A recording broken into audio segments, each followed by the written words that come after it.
What's good, ladies and gentlemen? Welcome back to the channel. We're here recording live from the mothership with episode 40 of the, I think it's, I don't even know what episode it is. Somewhere around there of the Southampton career mode. Today, we're kicking off season 3 of this series right here. We got transfer news, some stuff that's going on in the window, and we got the community show that we're going to kick off in this episode. So you know how it goes. When we kick off a new season, we got this transfer window stuff, we got preseason stuff.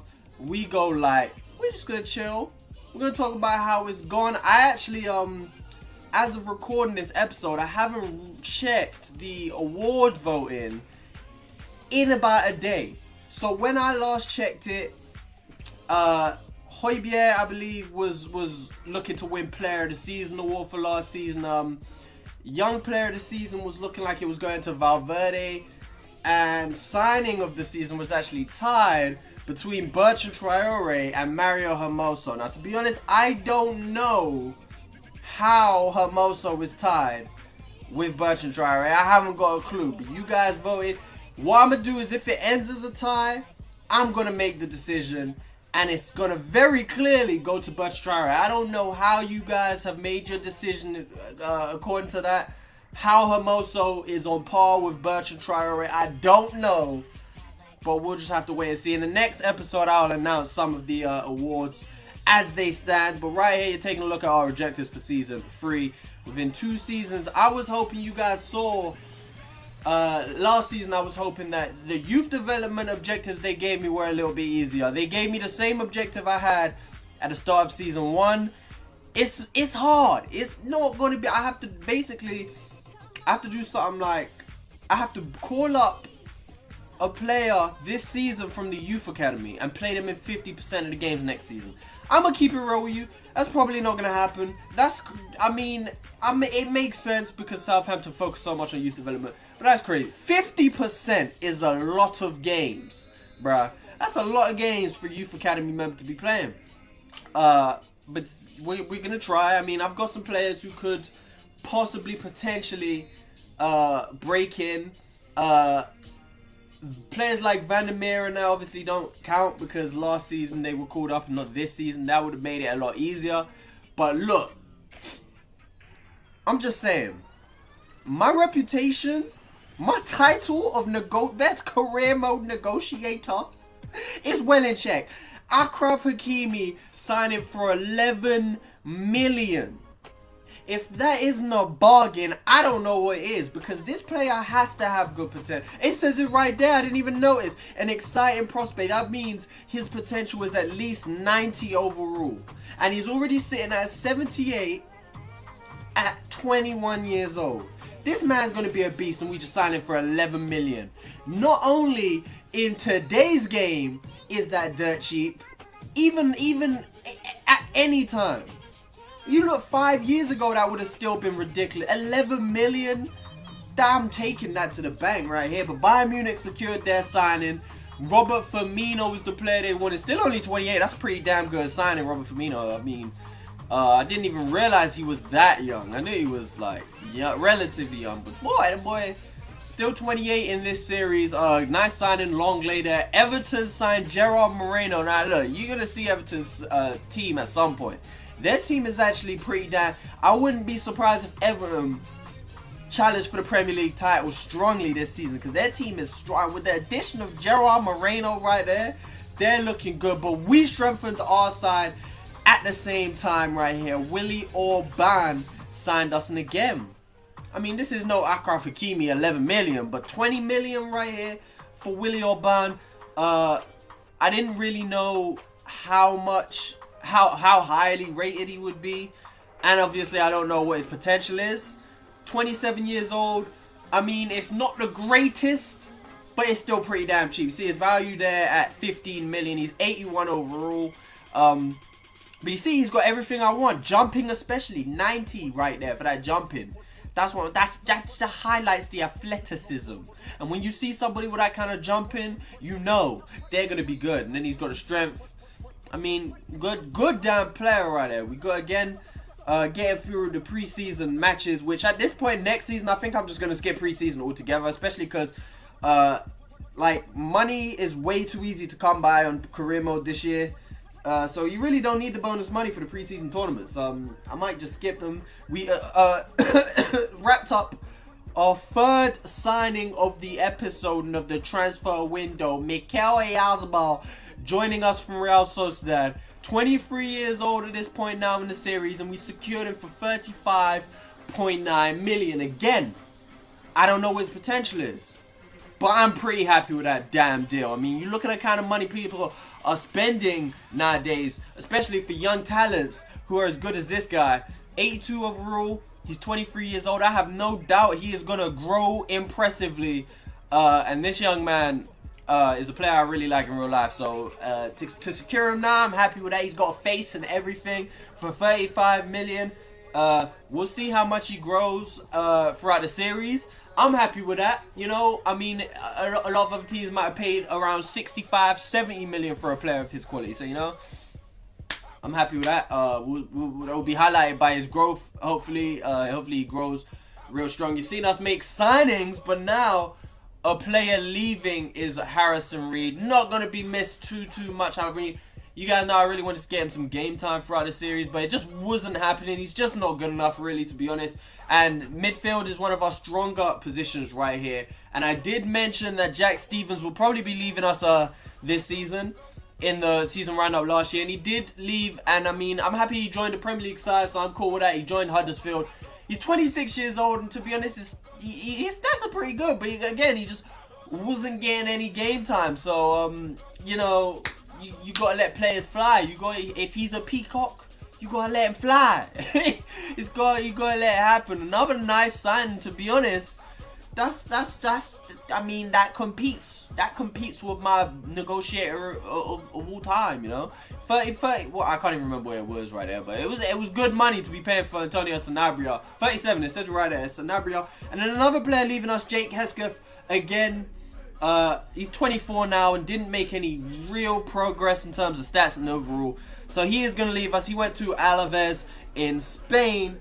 And again, we're not really going to miss him. Like, we've got players in his position, very strong in the midfield. And of course, bringing in players like a Yazbal. But however, again, we did let another player leave right here. James Ward-Prowse went to spend a season in Spain, going to Espanyol. Really, Ward-Prowse's minutes and playtime dropped just a tad last season. So what I wanted to do is, I'm pretty confident he'll play at Espanyol and grow a bit, and then hopefully when he comes back next season, he will be in a position to play a lot more football. He's not a very low rated player. He's like 79, 78 at the point of letting him go. So yeah, hopefully he can grow a few overall and come back and get some game time. Previously, some players who were out on loan didn't have the best time when they came back. Players like Carrillo, players like Vestergaard, didn't you know, not great. But at the end of the day, you gotta do what you gotta do, and it has worked out for some other players. Players like Buffal came back and was splendid. Let's use that, splendid last season. Buffal was excellent, so it can work out. We'll see how it goes for James Ward-Prowse. We did line up against Manchester United in the Community Shield. This is the team we went and played. Obviously, it's Community Shield. It is a trophy that we want to win. However, it is still it's somewhat of a warm-up, you know. So we didn't go all out. We gave some players a chance right here. Gabbiadini led the line. Oyarzabal makes his debut. And then Van der Meer also started in the middle. And Van der Meer got us off to a flyer right here with his right foot there. Right foot strike for the Dutch international. The young man carrying a legendary name on this channel. Danny Van der Meer stepped up. Ball came out. Punched out by the goalkeeper. Fell right to him. Keeper, you made a huge mistake. To be honest, I wasn't even expecting that to end up. I mean, like I said, on his right foot. This is a perfect example of how easy FIFA is, though. Let's take a, like, it's way too, let's do something about this. Not only is it on his right foot, but even his left foot isn't good. His stats are horrible, bro. I'm gonna keep it real with you. Van der Meer's stats are pretty damn horrific, especially when it comes to shooting and volleys. For him to do that on his right foot, it shouldn't be happening. We did pay it, however, to a player who is a lot better in front of goal, and we doubled our lead not too long after, sorry, is what I meant. Pierre-Emile Højbjerg, ball played across to him from Hesse, and it's a very accomplished finish from Højbjerg with the ball coming across his body, and he's just opened it up, bent it into that far post. That's a beautiful finish. That is a beautiful finish from the man who's heading towards a Player of the Season award for last year. Again, I haven't checked it in about a day, but I don't think it's going to be turning around. Højbjerg was quite a little bit in front of, I think, Traore, who was second place. So I'm expecting Højbjerg to get that award. Good tackle from Romania right here. Ball found its way to Hesse. It was played into Van der Meer, and Van der Meer doubled his scoring for this game. 40 minutes in, and we were already 3-0 up against Manchester United. We were cruising. The Community Shield was coming home with us. You could already tell. It was just the rest of the game was here to attend to cardiovascular treatment, you know, get our players ready for the first game of the season, which I was feeling like, I mean, we're flying. You look at Manchester United, they got some good players in this series. Juncker right here made his debut for them at left back. They got Sergio Ramos. Good save there from Angus Gunn to deny Manchester United from getting their goal. Again, it came into the box. Good save, punching it out from Gunn. It fell to Jesse Lingard, and Gunn was tested one more time before the end of the first half. Right there, you see, he just drops the ball and just bounces. But 49 minutes in, ball is nicked from us, played down to Belotti, and Benrek trying to make a stretch and get that ball away. I can accept that's a foul. The referee said it was a red card. I don't know about that one. You know what? It's not even I don't know about that one. That's not a red card. First of all, Belotti is he's just about at a halfway line. And Pardew is right next to him. There's no way you could call that a clear goal scoring opportunity and give me a red card for that. That's crazy. But he did it. It is what it is. We now played with 10 men. But again, 3-0 up at this point. It's light work. Manchester United did all they could to try and get themselves back into the game. But Angus Gunn wasn't having it. He made that save at the 70th minute. And that was all that she wrote, because this was the final chance of the game. Good work from Anthony Martial to get that shot off and make the space. But he wasn't beating Angus Gunn today. And we left with the trophy, as you're going to see right here. The game was brought to an end. I mean, we went 3-0 up in the first 40 minutes. Light work. Excuse me. From that part, there was no coming back, you know. We get our first tournament, our first trophy, sorry, of this, our first plate. Let's call it, it's not really a trophy, a plate. We got our first plate of the season. Community Shield winners, Ryan Bertrand raises his third trophy of the series. And it's looking like the beginning of a good season right here. Hopefully we can get some more trophies coming in the season 3. But unfortunately, we're going to end the episode with some bad news. In that match where Van der Meer kind of broke through, scoring 2 goals in this match, his first 2 competitive goals, I believe, he was out for 2 months, ruled out for 2 months with a broken toe. So unfortunately, first 2 months of the season, Van der Meer will not be able to feature. But we do have strength in that position, like I've said, so we should be good. And hopefully he comes back stronger. That's where we're going to wrap up this episode, though. Tell me what you think about the signings. Rate my signings, actually. Tell me how you felt about them bargains, because you can't tell me nothing about 11 million for Achraf Hakimi. It's lit. Who do you think is going to be our best signing out of those signed so far this season?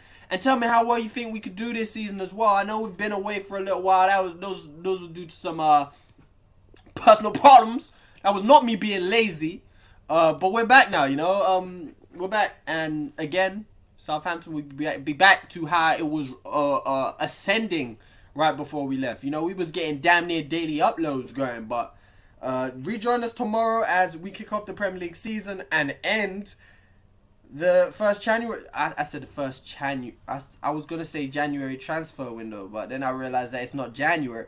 And I ended up saying January.